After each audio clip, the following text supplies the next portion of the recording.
원하는 자들을 부르셔서 제자를 세우시는 장면입니다. 원하는 자들을 부르시는 목적이 뭐냐? 예수님께서 여기서 이제 아무나 부르는 것이 아니라 말이에요. 예수님이 원하는 자들.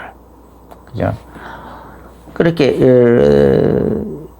그래가지고, 그런데 원하는 자를 부르셔서 제자로 세우는데, 목적을 분명히 말씀하셨어요. 첫째는 함께하고, 둘째는 보내서 전도도 하고, 세 번째는 귀신을 내어주는 권능도 있게 하려 합니다. 그러면은, 함께 한다는 말은, 일단, 그, 첫 번째는 함께 하는 거, 공생의 3년 동안을 얘기하는 거겠죠? 그죠? 공생의 3년. 이제, 두 번째는 보혜사, 성령으로, 이제, 우리와 함께 하시는 거죠. 그러니까 이제, 예수님 공생의 3년은, 예수님 어디로 가든지 예수님과 늘 같이 따라다녔잖아요. 그냥, 들판에서 잠을 자도, 자면은 들판에서 같이 잠자고, 어떤 집에 들어가면 집에서 같이 잠자고, 막 이런저런 모양으로 늘 같이 다녔어요. 같이 다녔어요. 그래서, 전도하는데도, 그래서 그걸 예수님과, 예수님께서 그런 식으로 제자를, 같이 이렇게 데리고 다니셨다. 그런데 여기에 예수님의 이제 제자 훈련의 방식이 나와요. 낮에는 전도하고 나오는데, 밤에 예수님께서 또 따로 제자들을 불러 모아가지고, 가까이 오게 해가지고는 자세히 뭔가를 가르쳤어요. 자세히.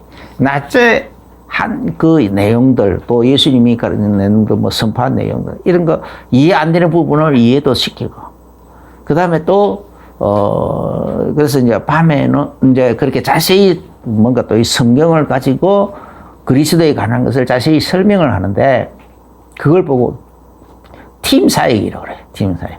그러니까 이제, 이게 이제, 낮에는 같이 다니면서 같이 전도하고, 밤에는 또 그 전도 현장에서 일어났던 일들을 얘기도 하고, 또 복음을 가지고 다시 또 얘기도 하고, 그러면서 같이 또 기도도 하고. 이게 전도 훈련의 참된 모델인 거거든요. 그러면은, 이렇게 밤에 팀 사이가 한 그 내용이 어디 있습니까? 라고 하는데, 성경 곳곳에 그런 내용이 있어요. 그런데 그걸 한마디로 표현하는 것이 누가복음 24장 44절이에요. 24장 44절. 예수님께서, 부활하신 예수님께서 제자들에게 나타나셔가지고, 아직도, 이렇게 막, 두려워 떨고 있는 그 제자들에게 예수님께서, 직접 한마디로 표현하시죠. 내가 너희와 함께 있을 때에, 이제, 십자가에 못 박히기 전에 3년 동안 쭉 이렇게 다닐 때, 그때 너희에게 말한 바, 너희들에게 말한 거 있지 않냐? 그게 뭐냐? 모세의 율법. 첫째는 모세의 율법. 두 번째는 선지자들의 문글. 세 번째는 또 시편에 관한 거. 또 얘기한 거. 시편에서. 그래서 그 속에서, 그리스도에 관한 내용. 어떻게 그리스도에 대해서 깊이 이렇게 쭉 하고 설명을 하고 있는지, 그걸 가르쳤다는 거예요. 그걸 구체적으로 가르쳤다는 거예요. 3년 동안. 그러니까, 낮에는 전도하고, 같이 다니면서 같이 전도하고, 밤에는 제자들 따로 모아놓고, 이걸 집중적으로 가르쳤다. 이렇게 누가복음 24장 44절에서 분명히 예수님 그런 식으로. 그래서 그래 놓고는 그것도 모자라 가지고 예수님께서 눈을 열어서, 마음을 열어서 이 성경을 깨닫게 했다. 그러니까 그때서야 그때 하신 그 말씀이 이거구나. 비로소 새로운 깨달음이 일어나더라고 그랬어요. 그러면은 마찬가지로 전도 훈련은 이게 참 중요해요. 이게 중요하다 말이에요. 낮에는 전도하고 밤에는 복음을 다시 재차 성경을 가지고 복음을 설명을 하고 그 다음에 전도 현장에서 일어난 그 내용들을 가지고 또 성경하고 같이 이렇게 비교를 해보고 그러다 보면 뭐가 이제 그러면서 또 같이 기도하고 그러다 보면 다음에 또 전도 현장 나가면 그게 확인이 되는 거야. 확인이. 이렇게 된다. 아유, 그런 일이 일어났습니까? 예, 초대교회가 그렇게 됐어요. 초대교회가 사도행전 2장에 이제 오순절 성령이 딱 임하자마자 그때부터서는 사도행전 2장 46절부터 이래 쭉 보면요. 42절 날마다 모여들어. 날마다 성령을 모이고 사도들의 가르침을 받고 그러면서 기도도 하고 찬송도 하고 그런데 그것만 하는 거죠. 그것만 하는 거예요. 그래서 또 그러니까 자꾸 전도도 하고 그래서 믿는 자들이 날로 많아지더라 그랬어요. 날로. 그래서 4장 이제까지 이렇게 가면은 막 완전히 그냥 막 믿는 자들이 막 심히 많아지더라. 큰 무리가 또 하더라. 나중에는 심히 많아지더라. 제사장들조차도 그것도 복종하더라. 그렇게 돼 있어요. 그 정도로까지. 제사장들도, 그 제사장들이 예수님을 그리스도로 믿어버리면 자기 직업이 날아가잖아요. 자기 직업 다 포기해버려. 그리고 예수님을, 진짜 참, 자기의 그리스도로 자기의 참 대제사장으로, 그렇게 영접하고, 그 이름 부르고. 이런 현상이 일어나더라, 이런 거죠. 이게 바로. 그리고 또, 예루살렘 교회에서만 그런 현상이 일어나고, 그러다 보니까, 이제 또, 에베소 교회에서도 그런 일이 일어났죠. 에베소 교회에서도. 사도 바울이 에베소 가가지고 보니까, 너희가 믿을 때 성령 한 12명쯤 모여있는 곳에 가가지고, 자기들 예수 믿는다 그러니까, 너희 믿을 때 성령 받았느냐 하니까, 우리 성령 모르는데? 성령이 있으면 알지 못한다 그러니까, 그들에게 성령 세례에 대해서 자세히 설명해주고 안수기도 하니까 그냥 그들이 방언도 하고 예언도 하고 그렇게 하더라. 그래서 이제 그 제자들을 들고 계속 이제 회당에서 계속 이제 이렇게 이제 3개월 동안 집중적으로 매일매일 그렇게 낮에는 같이 전도하러 다니고 밤에는 복음을 또 가르치고 그래서 매일 그렇게 이렇게 하다 보니까 이제 핍박이 일어나가지고 그래서 다시 또 두란노 서원에서 그 일을 계속하더라. 그러다 보니까 아시아에 있는 사람들은 거의가 다 복음을 다 듣더라. 그래서 거의가 다 그러니까 이 에베소 교회가 아시아 지역 복음화의 플랫폼이 되어버렸어요. 아주 핵심 시스템이 되어버렸어. 그렇게 됐다. 그렇게 하는데 그 내막이 뭡니까? 낮에는 전도하고 밤에는 복음을 집중적으로 듣고 이걸 보고 그 복음을 집중적으로 현장과 연결시켜서 이렇게 전도와 연결해서 이렇게 설명하는 거 성경을 가지고 그리스도를 깊이 설명하는 거 이걸 보고 팀 사역이라 그런다. 이런 일들을 하더라. 뭐죠? 이게 진짜 제자 훈련의 방식이다 말이에요. 오늘날도 그렇게 하는 게 가장 바람직스러워요. 오늘날도 제자 훈련은 사실은 그래야 돼요. 나는 한 6개월 했는데요. 한 6개월 했는데 완전히 그냥 하나님께서 기가 막힌 막 증거들을 막 주시더라고. 많은 기적과 이적도 나타나고. 그러니까 6개월 이상도 못해서 그냥 이제 6개월도 채 하려는 거예요. 하도 그냥 방해를 많이 해서. 방해를 많이 받아가지고. 그때 전도사 때 했는데, 이상하게 그 목사님하고 막 그렇게 막더라고. 그래서 더 이상 못하고, 그래서 그냥 그 교회에서 나왔어요. 반 쫓겨나다시피 했어요, 반은. 그래가지고 이제, 참 아쉬웠죠. 이 사도 바울처럼 아마 3년 했다면, 거기에, 그때 막 교회당 건축까지 막 비전을 세우고 막 그랬어요. 전도 팀도 만들고, 교회당 건축 그렇게 비전을 세우고 막 기도도 하고 그래 했는데, 좋아라고 그냥 해줘야 되는데, 그냥 희한하게 질투가 일어나가지고, 우리 교회는 김기아 전도사의 교회다 하면서 막 비틀면서 막 요거는 이상하게 막 하고 그러더라고. 나중에 막 사모님 막 서러워가지고 뭐 울기도 하고 그랬어. 그래서 못 견디고 나왔어요. 어디 가나 진짜 전도 운동을 제대로 하면 이렇게 항상 말도 안 되는 핍박이, 정말 핍박하면 안 될 사람이 핍박을 한다니까요. 그런 현상이 일어나. 이게 진짜 영적인 거라, 영적인 거. 예수님도, 오늘 이제 이 본문 이후에 이래 보면은 예수님의 가족들이 와가지고 저 귀신 들렸다고 하면서 막 예수님 잡으러 오고 막 그랬다니까. 이런 현상이 일어난다. 그래서 예수님께서 제자들에게 나도 핍박을 받은 자, 나를 핍박해주면 너희들도 핍박할 거다. 분명히 그렇게 하셨어요.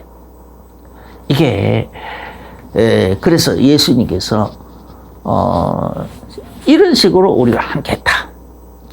그래서 이제 예수님께서 그 십자가에 못 박혀서 이제 죽으시고, 부활 성천하시고 난 다음에 어떻게 하느냐? 보혜사 성령을 보내줬다. 너희를 고아처럼 내버려 두지 않고, 보혜사 성령을 보내주시겠다고 했어요. 보혜사 성령. 그래서 이제는 보혜사 성령으로 우리와 함께 하시는 거예요. 그래서 그걸 약속해 주셨고, 그 약속한 것을 기다리라고 그랬어요. 예수님께서. 그 약속을, 누가복음 24장 49절인가 보면은, 약속한 것을 기다리라. 그렇게 했고, 사도행전에 실제로 이제 그게 뭐냐? 성령입니다. 거기서. 성령이 임하면 너희가 권능을 받게 되고 예루살렘과 온 유대와 사마리아와 땅끝까지 이르러 내 증인이 될 것이다. 되라는 것도 아니고 될 것이다는 거예요. 되게 하시겠다는 거예요. 그 성령님께서 인도하시기도 하고 동행하시기도 하고 역사하시기도 하고 가르치시기도 하고 보살피시기도 하고 그 성령, 보혜사 성령님께서 우리를 돕기만 하는 것이 아니라 그냥 우리를 이끌어 가시기도 하고 그런 식으로 해서 되어지게 해주신다는 거예요. 할렐루야. 이런 식으로 예수님께서 제자들에게만 한 것이 아니고 그거는 오늘날 우리들에게도 주어진 약속이란 말이에요. 주어진 약속.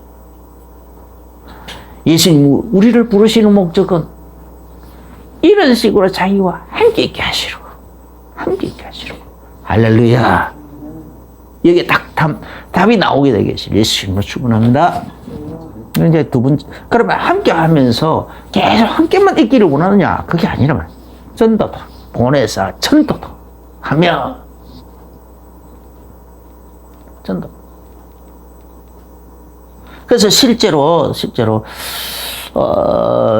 누가복음 9장에 1절부터 6절을 보면은 이제 12 제자들을 따라 이제 그들을 이렇게 둘씩 짝을 지어서 내보내죠.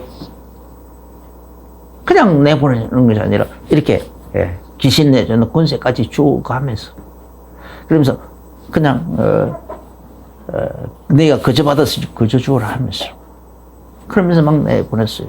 그리고 누가복음 10장에서는 70인 또 12 제자 외에 또 70인 제자 따로 또 불러가지고 또 세워가지고 또 그 사람들도 갖다 내보내고 그랬어요. 근데 그 제자들이 갔다 와서 보고할 때에 누가복음 10장 19절에 주의 이름으로 귀신들도 우리에게 쫓겨나더이다 하면서 보고를 했어요. 귀신들도 쫓겨나고 등단 자도 고쳐지고 갖가지 기적과 이적이 막 나타납니다. 그렇게 하니까 그래 내가 너희에게 증거를 벌며 원수의 모든 능력을 제할 권세를 주었으니 너희를 할 자가 결단코 없어지라. 나도 받아 너희들이 복음 전하는 그 현장에 그 지역에 있는 공중의 그 악한 영들의 귀신들이 땅으로 그냥 쾅쾅 내리고 꽂히면서 봤다. 제자들이 나가서 복음을 전하고 예수 이름으로 귀신을 쫓아내고 병원에 고치고 하는데 그랬더니 그 지역의 공중권세 잡은 악한 영들이 그 전도하는 그 현장에서는 공중권세 사람들이 그냥 박살이 나가지고 땅으로 내꽂히더라는 거예요. 땅으로 내꽂히는 거. 제자들의 눈에는 안 보이는데 예수님의 눈에는 보였다는 거예요. 할렐루야. 아멘. 오늘날도 전도 현장은 이런 현상이 일어나는 거예요. 그래서 전도가 현장을 살리는 거거든요.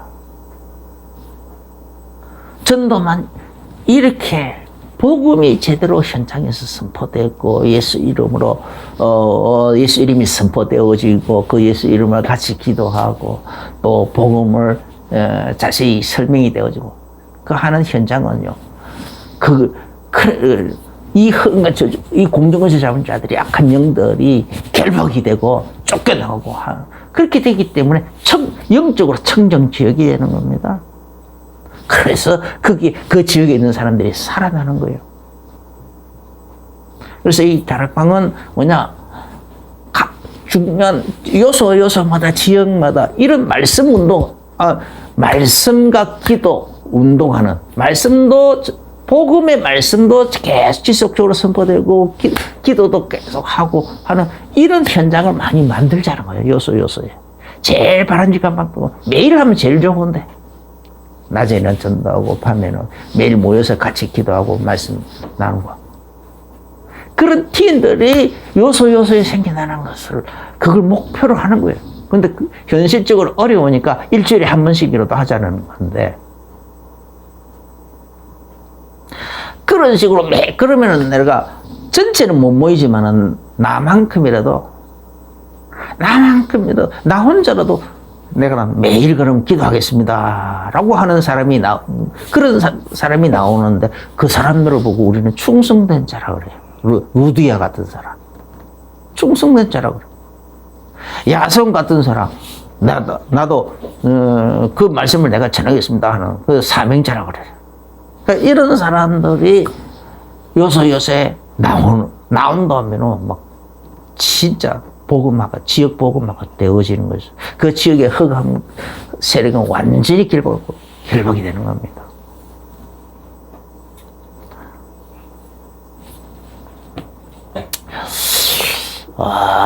이제 그러면은 이제 두 번째 예수님께서 이런 목적을 가지고 제자들을 불렀는데 제자들을 부를 때에 제자들은요 반응이 어땠냐? 즉각적으로 모든 것을 버려두고 그리고 예수님을 따랐어요. 그죠? 예수님을 따랐어요. 거의 다 그랬어요. 그 장면을 꼭 기록하고 있어요. 그건 중요하다 이 말이에요. 마태복음 4장 18절부터 22절에 또 누가복음 5장 10절부터 11절에 마가복음 1장 16절부터 20절에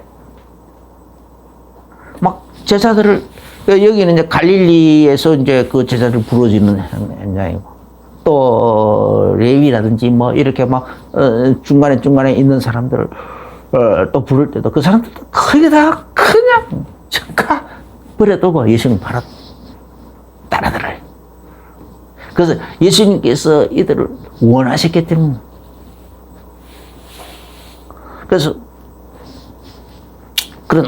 그래서 이제 그뿐만 아니고 12제자뿐만 아니라 누가복음 9장 59절 62절에 보면 70인 제자들도 예수님이 따로 이를 부를 때 그때도 똑같은 방식을 그대로 썼어요.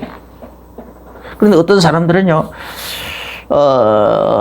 이렇게 아이고 내가 예수님 따르기는 따르겠는데 부모 이제 상이 생겨서 내가 장례 지내고 갈게요. 따를게요. 그러니까 너희 진짜 그것도 허락하지 않았어요. 죽은 자를 장사하게 하고 너는 나를 따르.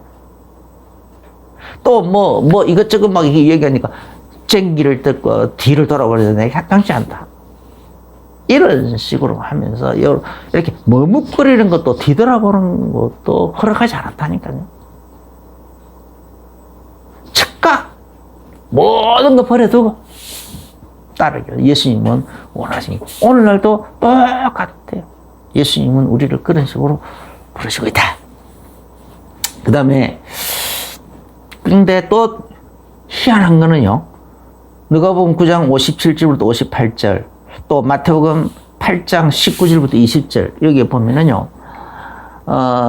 그냥 누가복음 9장 57절 58절에서는 한 사람이 이렇게 나오는데 그걸 마태복음 8장에서는 8장 19절부터 20절은 서기관이라고 표현을 해요. 한 서기관이 예수님께 나와가지고 내가 예수님을 따르겠습니다. 그렇게 자원을 해서요. 자원을. 그러니까 예수님께서 그냥 별로 기뻐하지 않으셨어요. 안 받아주셨어요. 공중의 새도 깃들일 곳이 있고 여우도 그리 있고 다 있는데 인자는 머리에 꽂혔잖아. 없다. 그렇게 했어요. 인자는 머리 들고 꽂혔잖아. 없다. 그렇게 그러면서 그래 너를 이렇지만은 너 나를 따르라 이렇게 하지 않으셨어요. 그냥 그렇게 우리 얘기하고 그랬어요. 그러니까 이 서기관이 뻘쭘해서 갔어요. 그냥 갔어요.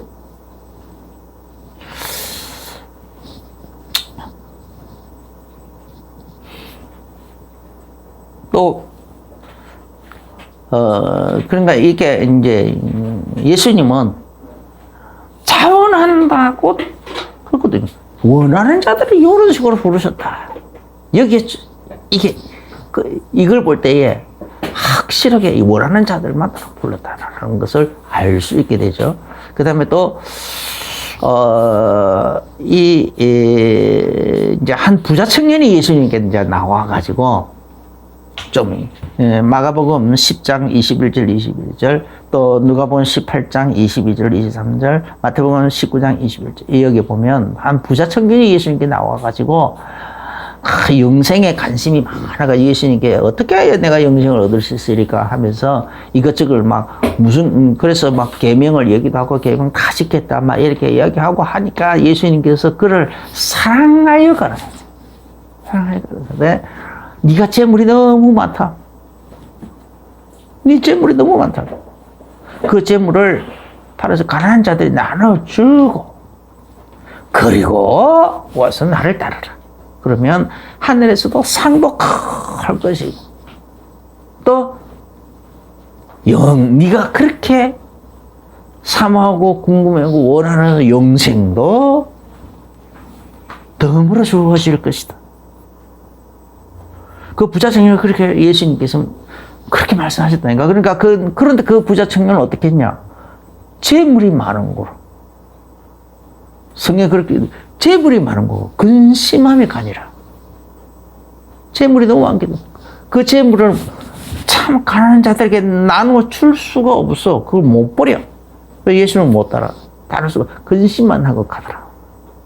그래서 예수님께서 그런 식으로 근심함이 가는 그 부자 청년을 보시고 부자가 천국에 들어가기가 어찌나 어려운지 낙타가 바늘 구멍에 들어가는 것이 오히려 더 쉽다. 아니 그러니까 그럼 누가 갈 수 있습니까? 그러니까 이 사람으로는 알 수 없지만 하나님은 다 하실 수 있느니라. 예수님도 그랬고 실제로 예수님께서 원하시는 자들, 예수님께서 하나님께 은혜 받은 사람들은 거의가 다 그렇게 하죠. 아니 그러니까 이제 제자들이 나서서 주님 보시고서 우리가 예수님이 우리를 부르실 때 우리 다 모든 것 즉각 다 버려두고 예수님 따랐지 않습니까? 우리에게는 어떤 상급이 있습니까? 라고 제자들이 물으니까 그러니까 예수님께서 이제 거기에 대한 답을 주시죠. 모든 것 버려두고 즉각 예수님을 따르는 그 제자들에게 주어지는 상급의 내용입니다. 한 3가지가 있어요. 첫 번째는 마가복음 10장 30절에 이 땅에서 100배는 집이나 형제나 나와 및 복음을 위해서 집이나 형제나 자매나 전투를 벌인 자는 내 현세에 지금 100배나 되고, 그럼 이 현세에서도 100배나 되게 받고, 그 다음에 그런 식으로 내니까 핍박은 당연히 일어날 거고, 미쳤다고 하면서 핍박은 당연히 일어날 거고, 그 다음에 그러면서 영생을 얻지 못할 자가 없으리라. 그런 식으로. 그러니까 이제 이걸요, 마태복음 19장 29절에서는 여러 배를 받고, 마가복음에서만 100배라는 것을 이 숫자를 했는데, 그냥 마태복음에서는 여러 배를 받고, 또 누가복음 18장 3절에서도 현세에 여러 배를 받고, 이런 식으로 말하고 있어요. 그러니까 어쨌든 기본이 여러 배고, 마가복음에서 얘기하는 거는 100배로, 기본이 100배고, 100배에다가 핍박과 영생, 핍박도 받고 영생도 없고, 되세요. 하늘의 그 다음에 이제 또 마태복음 19장 28절에서는 예수님께서 한 가지를 더 약속했어요. 예수께서 이르시되 내가 진실로 너희에게 이르노니 세상이 새롭게 되어서 인자가 자기 영광의 보좌에 앉을 때에 나를 따르는 너희도 그 보좌에 앉아서 12보좌에 앉아서 이스라엘 12지파를 심판하리라. 굉장한 엄청난 약속을 주셨어요. 약속을 해줬어요. 그럼 제자들이 오늘 이 제자들을 예수님께서 이렇게 갈릴리에서 그 바닷가에서 부르고 레위도 뭐 세간에 앉아 있는 거 부르고 막 하는 거, 이런 식으로 예수님께서 막 부르실 때에 말이죠. 부르실 때에 이런 상급은 몰랐어요, 그죠? 모르고 그냥 예수님이 그냥 부르니까 적극적으로 모든 걸 버리고 따랐었는데, 그냥 따랐는데 이런 상급이 있더라고요. 100배나 되고 먼저 있고, 그 다음에 두 번째로 나중에 천년 때에 보좌에 앉아서 그 12제자를 12지파를 다스리는 거. 그 다음에 그 외에, 그러면 우리들에게는 각 고을마다 그렇게 있겠죠. 각각 그 한 지역을 다스리는. 그래서 그걸 보고 그리스도와 함께 왕노릇한다. 라고 붙어 있잖아요. 그런, 뭘 주시겠죠. 그 다음에 또 그것만 있는 것이 아니고, 계시록 21장 14절에 보면은, 계시록 21장 14절에는, 새 예루살렘 성에 12기초석이 있는데 그 위에 이름이 들어가고요. 그 위에 이름이 다 기록되어 오시는 그 축복을 준다. 영원한 축복이 주신 거죠. 계시록 21장 14절 그 성의 성곽에나 12기초석이 있고 그 위에는 어린 양의 12사도의 이름들이 있더라.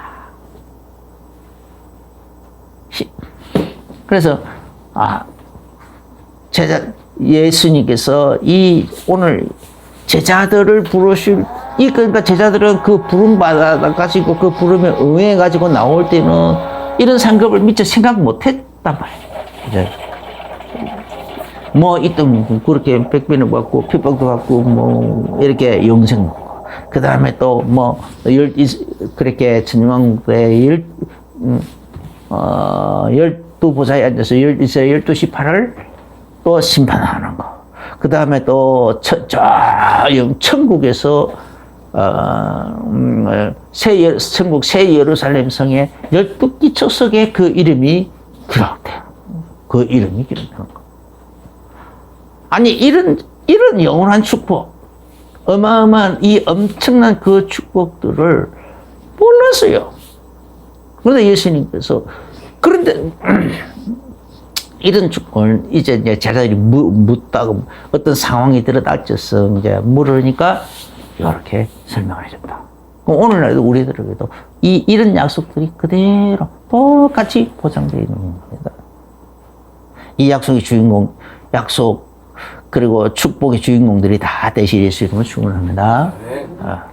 근데 좀 특이한 점이 있어요. 여기서 우리가 한 가지 짚고 넘어가야 될 것이 있는데,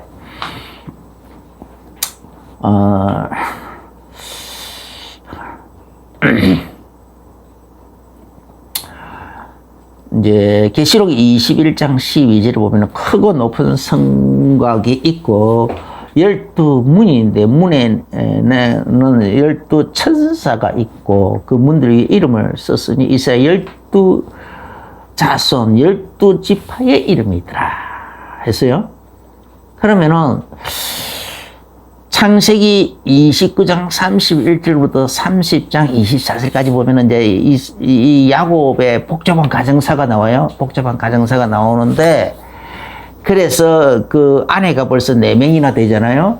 그 4명, 그 사이에 얼마나 갈등이 심해요. 서로 막 갈등이 일어나고 막 이런 갈등 저런 갈등 막 이런 이유 저런 이유. 그래가지고 그 사이에서 아이들 태어날 때마다 그 갈등, 그 내용을 그대로 가지고 아이들 이름을 지었다니까? 아이들 이름을 그렇게 지었어요. 야곱이 지은 것도 아니고, 그 부인들이 다, 그 자기 속에 막 그 갈등을 가지고, 혹은 기도 체험을 가지고, 또 그 마음속에 바라는 것을 가지고, 또 어떤 서운함을 품어서, 그런 식으로 막 이름을 갖다 붙여서, 그런데 그 이름이 새 예루살렘 성의 12지파, 그 12문의 이름이 되어버리다. 이게 뭔가, 아마, 하나님께서 그런, 그 야곱 가정의 그 복잡한 갈등 관계, 그 갈등 관계를 통해서 그렇게 이름을 지을 수밖에 없도록 하나님께서 만드신 것 같아요. 그래서 이들이 지은 그 이름을 가지고 저 새 예루살렘 성까지 데려간 게 아니고 하나님께서는 이미 창세 이전부터 다 예비되어 있다고 하더라고요. 예정하고 예배하고. 그래서 진짜 그 이름은 미리 창세 이전부터 그 예정되어 있었다니까. 그런데 그 이름을 그대로 지으려고 하니까 얼마나 그 이름을 지을 수밖에 없는 갈등 관계가 나와야 되겠냐. 야곱 가정의 그 복잡한 갈등, 가정사, 그 갈등 관계를 하나님 이런 식으로 사용하셔서 그걸 통해서 12 이름을 이렇게 짓게 하시더라는 거죠. 그러면 오늘날도 마찬가지다. 그러니까 우연한 일이 하나도 없다니까. 하나님께서는 뭐든지 다 필연이에요. 하나님의 계획 속에서 보면. 뭔가가 다 필요해요. 그냥 무조건 감사함으로 받아들이시기를 받아들여야 되고, 두 번째는 그 감사함으로 받아들이고는 하나님의 그 놀라운 계획, 축복, 그 놀라운 계획, 축복이 있다는 것을 믿어야 돼요. 그렇게 그런 믿음을 가지시고 지혜도 있고 믿음도 가지게 되실 예수 이름으로 축원합니다. 그런데 이 이스라엘 12자손 중에 창세기 49장 17절로 이제 야곱이 죽기 전에 그 이스라엘 12지파를 보고 이제 축복 기도를 하는데 다한 지파를 보고 기가 막힌 내용을 얘기합니다. 다한은 길섭의 뱀이요 새끼의 복사로다. 그렇게 하시면 그래 놓고는 18절에 여호와여 나는 주의 구원을 기다리다이다.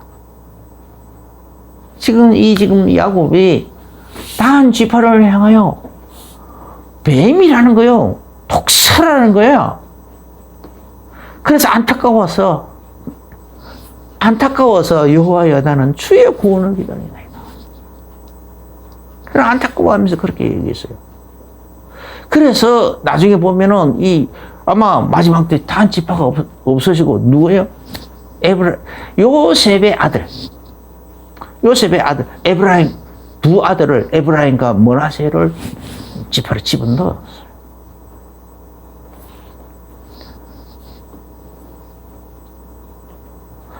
그런데 이 예수님의 12제자도 똑같은 방식이 그대로 나와요. 오늘 마가복음 19절에, 마가복음 3장 19절에 또 가룟 유다니, 12제자들의 이름을 쭉 얘기하면서 또 가룟 유다니, 마지막으로 이 가룟 유다를 얘기해놓고는 가룟 유다니, 이는 예수를 판 자더라. 예수를 팔더라. 이것만 가지고는 잘, 표가 잘 안 나죠? 요한복음 6장 67절부터 71절까지 보면은 예수님께서 이제 예수님 자신이 생명의 떡이고 막 이제 어려운 말을 하니까 많은 사람들이 이 말은 알아듣기 힘들다 하면서 많이 사람이 떠나갔어요. 그러니까 예수님께서 제자들에게 너희도 가르치느냐? 너희들도 가르치느냐 하니까 베드로가 대답하여 이르되 주여 영생의 말씀이 주께 있사오니 우리가 누구에게로 가오리까? 주는 하나님의 거룩하신 자이신 줄 믿고 알아사옵나이다. 믿고 알았다. 그렇게 이제 하니까 지난 고백하는 거 절대 안 떠납니다. 이런 얘기죠. 그러니까 예수님께서 대답하시되 내가 너희 12를 택하지 아니하였느냐. 내가 너희 12를 택했다. 그러나 너희 중에 한 사람은 마귀니라. 너희 중에 한 사람은 마귀다. 뱀이다. 이 말. 독사다. 이 말. 예수님, 이것도 또 희한하잖아요. 야곱의 12아들 중에 단을 보고 뱀이라 독사라고 그렇게 해놓고 참 안타까워서 여호와의 나는 주의 구원을 기다리라. 나중에 그 집 하나 없어졌어요. 요셉의 두 아들을 가지고 배신했어요. 자, 요셉 지파를 하지 않고 요셉의 두 아들을 지파처럼 써서 에브라임과 므낫세로 그렇게 썼어요. 마찬가지로 이 가룟 유다도 예수님을 팔자. 그래서 예수님께서 예수님이 가룟 유다까지 택했다니까. 그런데 그 가룟 유다는 마귀라고 해요. 예수. 내가 너희 12를 택하지 아니하느냐. 그러나 너희 한 사람은 마귀다. 이 말씀은 가룟 시몬의 아들 유다를 가리키십니다. 그가 12 중에 하나로 예수를 팔 자더라. 성경 그렇게 불러. 예수님이 이 가룟 유다를 보고 마귀라고 그랬어. 그래서 그래서 이제 자살해서 죽죠. 예수님 팔고 난 다음에, 진짜. 그래서 사도행 1장 26절에 그 가룟 유다를 보고 자기 갈 곳으로 갔다. 마귀에게 악한, 원래가 처음부터 마귀였다. 그래서 자기 갈 곳을 가버렸어. 그래서, 누가 이 직분을 대신할까? 이 12사도의 직분은 그대로 있어야 되지 않느냐 말이야. 그래, 누가 이 직분 대신할 겁니까? 라고 하면서 두 사람을 추천해가지고 제위를 뽑았더니 마띠아를 얻었더라. 그 마띠아가 가룟 유다 대신 사도의 수에 가입을 하더라. 대신. 오늘날 하나님의 이 부르심이 이런 식으로 신묘막처럼 그냥 내가 원한다고 해서 스스로 원한다고 해서 예수님께서 그냥 제자를 안 받아주시기도 하고, 막 성도로는 어떻게 돼 있는데 제자로는 안 받아줬어요. 한석이가. 그런데 예수님은 오늘 우리는 그러면 우리들도 다 오늘 하나님 우리를 부르시고 있다. 이 부르심은 하나님이 얼마나 큰 은혜. 하나님이 나를 부르셨다라는 것은 그 자체가 그냥 일하기 싫은데 하나님이 불러가지고 억지로 일을 시키는 무거운 짐이 아니고 이거야말로 하나님이 나를 부르셨다라는 그 자체는 어마어마한 하나님의 은총이라니까. 은혜를 하나님이 은혜를 베푸신 것이고 어마어마한 하나님의 은총을 받은 자란 말이에요. 할렐루야. 이 깨달음이 있게 되시기를 예수님을 축원합니다. 날마다 기뻐하고 즐거워하며 감사하시기를 예수 이름으로 축원합니다.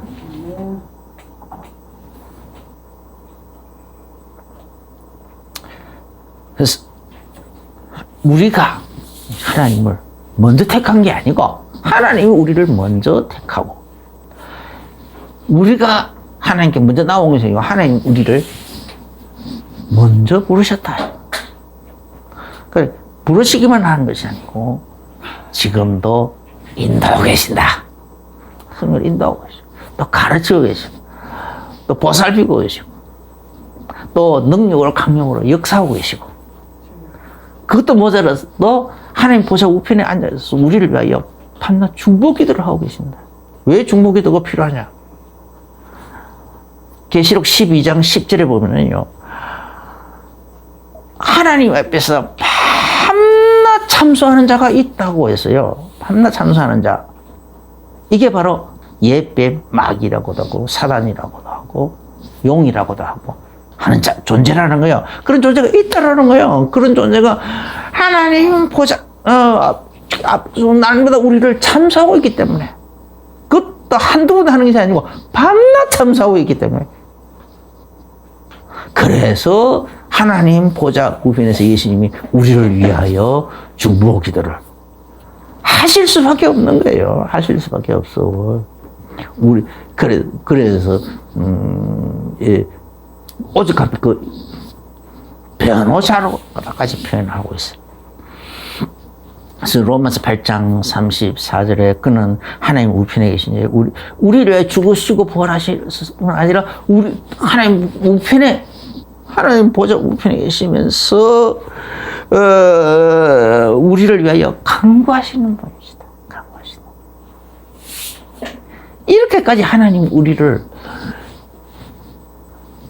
먼저 택하고 그리고 우리를 부르시고 부르신 우리를 성령으로 정말 세밀하게 인도하고 계시고 가르치고 계시고 보살피고 계시고 그리고 능력으로 강력으로 권세로 역사하고 계시고 그것도 모자라서 하나님 보좌 우편에서 우리를 위하여 중보 기도까지 하고 계신다. 이러한 하나님의 사랑에서 누가 우리를 끊어내겠느냐 이 말이에요. 끊어내겠느냐. 그래서 로마서 8장 38절 39절에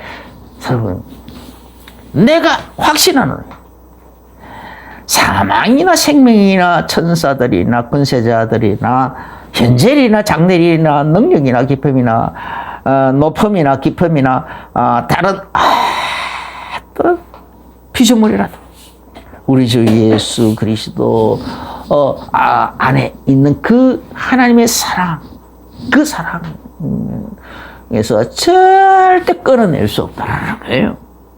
할렐루야. 확신까지 이미 이 확신 가지시고 정말 담대한 믿음 그렇게 기뻐하고 즐거워하며 감사하면서 그렇게 살아가게 되시길 예수님으로 축원합니다. 기도하겠습니다. 주 예수님 감사합니다. 제자들을 자원하는 자들 중에서 선배를 세운 것이 아니라 예수님께서 이미 창세전부터 택하고 택하셨고 부르는 자들을 부르셨고 그런 자 그리고 세우셨는데 그것이 바로 처음에는 별거 아니었는데 지나가 보니 어마어마한 정말 엄청난 하나님의 축복이었고 영원한 축복이었습니다. 주님, 우리도 동일한 은혜를 받아서 오늘 이런 식으로 하나님께 택하심을 얻고 부르심을 받았고 구원을 받았고 복음을 깨닫고 또 전도를 깨닫고 이렇게 하나님께 쓰임받을 준비를 마쳤습니다. 주의 성령께서 우리 이 일에 날마다 지혜를 다하여 주시고 그리고 지식을 다하여 주시고 그리고 믿음을 다하여 주시고 그 속에서 참으로 기뻐하고 즐거워하며 감사함이 더하는 그런 신앙, 그 속 감사함과 즐거움으로 찬송 속에서 신앙생활이 되어지게 하여 주시고 전도생활이 되어지도록 축복하여 주옵소서. 예수님 이름으로 축복하며 감사하며 기도합니다. 아멘. 이제는 우리 주 예수 그리스도의 크신 은혜와 하나님 우리 아버지의 지극하신 사랑하심과 성령님의 내주인도 교통 충만하신 그 은혜가 오늘 말씀을 받으면서 아멘으로 하다 보면 마음의 중요한 결론과 결단을 내리며 나가는 모든 성도들에게 이제부터 영원까지 항상 함께 계실지어다. 아멘.